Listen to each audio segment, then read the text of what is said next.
دیوبند میں اسلام کا پرچم دنیا میں لہرایا ہے، ظلم و ستم۔ السلام علیکم ورحمۃ اللہ وبرکاتہ۔ ناظرین کرام، ایک اہم بات میں آپ حضرات کے روبرو لانا چاہتا ہوں، وہ یہ ہے کہ ذکر جو کیا جاتا ہے، ذکر اللہ جو وظیفے کے طور پر کیا جاتا ہے، اس کی کئی شکلیں ہیں کہ وقت کے اعتبار سے اور ٹائم کے اعتبار سے وظائف مقرر ہیں کہ کبھی تو وظیفہ بلند آواز سے کیا جاتا ہے اور کبھی اسی وظیفے کو تھوڑے آواز کو اس کے اندر آہستہ کر کے کیا جاتا ہے۔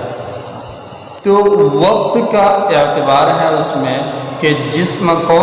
وقت ہم وظیفے کو انجام دے رہے ہیں، وظیفے کا عمل کر رہے ہیں، اس وقت میں کون سا طریقہ اللہ کے نبی علیہ الصلوۃ والسلام سے منقول ہے، کون سا طریقہ ہمارے اسلاف سے، ہمارے بزرگان دین سے، صالحین امت سے منقول ہے، اسی طریقے کے مطابق اذکار اور دعا وغیرہ کی جاتی ہے تو اس سے منافع ملتا ہے، اور اگر اس سے ہٹ جائے تو پھر اس سے کوئی منافع اور فائدہ نہیں ملے گا۔ اسی طرح سے ایک ذکر یہ کیا جاتا ہے کہ جب جنازے کو اٹھاتے ہیں گھر سے، جہاں جنازہ پڑھا جائے گا وہاں کے لیے اٹھاتے ہیں تو اس وقت بھی ذکر کے الفاظ بولے جاتے ہیں۔ اسی طرح سے جب جنازہ پڑھ لیا جاتا ہے تو جنازہ پڑھنے کے بعد بھی جب جنازے کو وہاں سے اٹھاتے ہیں اور قبر کی طرف لے جاتے ہیں تو وہ اس وقت اٹھاتے ہوئے بھی دعا اور اذکار ذکر کے الفاظ لوگ بولتے ہیں، استعمال کرتے ہیں۔ تو یہاں پر ذکر کرنے اور ذکر کے الفاظ استعمال کرنے کے اندر اپنی آواز کیسی رکھنی چاہیے، اس سلسلے میں بات میں آپ کو بتا دوں کہ یہاں پر جو ہے وقت اور ماحول کو دیکھیں، ماحول کا کیا تقاضا ہے، ماحول ہم سے کس بات کا مطالبہ کر رہا ہے، کس بات کا ارادہ اور کس بات کی چاہت کر رہا ہے، تو ہم غور اور تفکر سے کام لیں۔ ہماری عقل بتائے گی، ہماری عقل اس بات کا جواب دے گی کہ یقیناً یہ وقت جو ہے وہ غم کا وقت ہے، حزن اور ملال کا وقت ہے۔ ایسے وقت میں الفاظ کو بلند نہیں کیا جاتا بلکہ الفاظ دلی طور پر، سری طور پر، آہستگی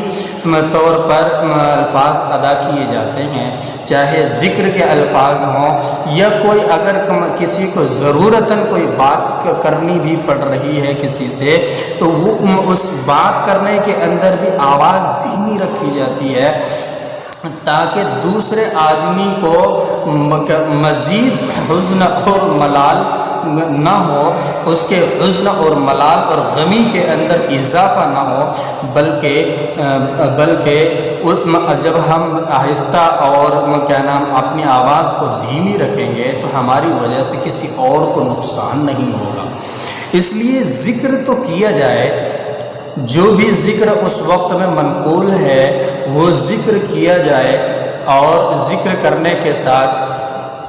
اپنی آواز کو اس کے اندر مدھم رکھیں، اپنی آواز دھیمی رکھیں تاکہ آپ کی وجہ سے دوسرے لوگ پریشان نہ ہوں، دوسرے لوگ حزن و ملال کے شکار نہ ہوں، دوسرے لوگوں کو الجھن اور پریشانی لاحق نہ ہو۔ اسی طرح سے اللہ کے نبی علیہ الصلوۃ والسلام نے ہر وقت کے لیے دعائیں بتائی، ہر وقت کے لیے دعائیں بتائی، لیکن جو دعائیں وقتوں کے ساتھ خاص ہیں، جیسے مسجد میں داخل ہونا، مسجد سے باہر نکلنا،